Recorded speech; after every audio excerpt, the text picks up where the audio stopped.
And our editor-at-large, Craig Copetas, joins me now from Paris. Hello, Craig. Look, CEO Tim Cook has described the investment of $350 billion in the American economy as a modern-day Marshall Plan. Is he overstating things? Well, not in the way this whole thing has been framed. That Trump has framed this tax plan, Make America Great Again, from day one. It's like a Hollywood extravaganza. There's a narrative here. It has stars. And what do we have right now? Well, we have the main star, some $252 billion coming back to the U.S. $38 billion of that will be spent and will go to taxes. So here's what the audience really wants to know now. What is the United States government going to do with that $38 billion in tax revenue? And the answer is? Well, who knows? Are they going to use it to pay off the debt, which is $184 billion a year annually in interest?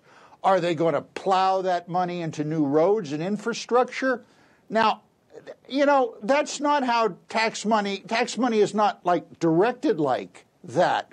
But since this whole stash cash of Apple's money and the size of Apple, and Apple's a superstar, coming back to the United States with all this money, the audience is asking, what are you going to do with that $38 billion, Mr. President?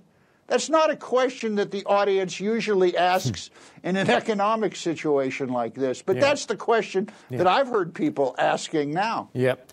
So let's look at this from a global perspective. Apple says it's rebuilding its presence in the US. It's talking about building 20,000 jobs, a huge campus, et cetera, et cetera.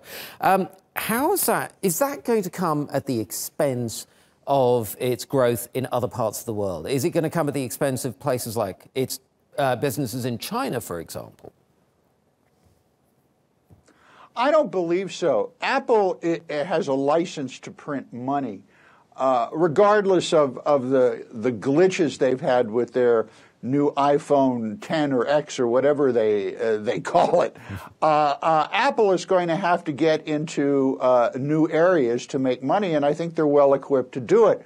I think the days of the hip, chic Apple product are long gone. I think they're going to be going into things like infrastructure, much in the same way that Microsoft did.